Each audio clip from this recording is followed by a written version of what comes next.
Okay,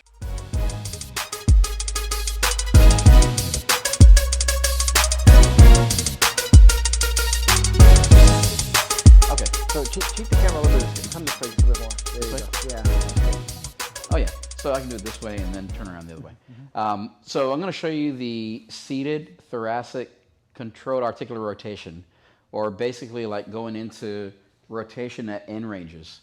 So the whole idea by sitting on the ball is locking out your thoracic, your lumbar spine, your lower back. So lower back's not going to be involved in any of this. It's all going to be mid-back, thoracic spine, the place where you want all of your mobility to come from, whether you're throwing a ball, swinging a golf club, whatever it is you're doing with an upper body extremity or whatever tool you have.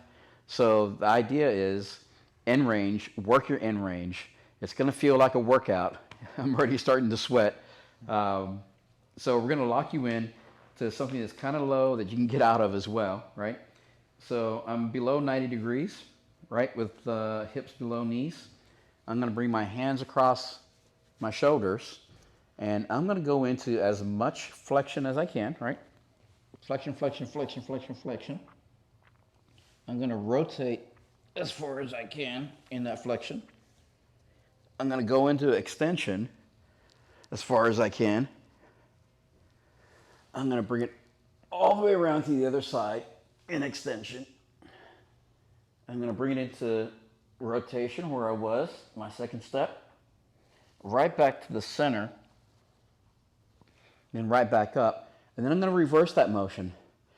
If you can't tell, I'm breathing kind of hard, right? So it's not simple body circles or arm circles. I'm really trying to work through flexion, rotation, extension, all the way around, right? That's the easy way to do it, but that's not in range, right? If I'm doing this, I'm really not working the ends of my rotation. So I'm going to show you going the opposite direction from behind. So now I'm going to go back into flexion. There's nothing happening at my lumbar spine.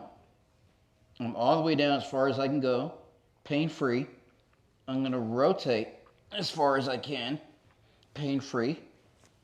I'm going to go into extension, rotate all the way around to the other side. I'm in extension on the other side now.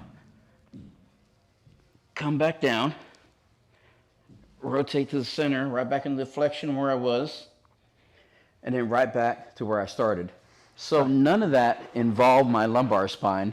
All of that was thoracic motion only. Yeah, flexion, rotation, extension, all the way to the other side. Yeah, when he was moving there, exactly what Carl was saying, that this section was all stabilized.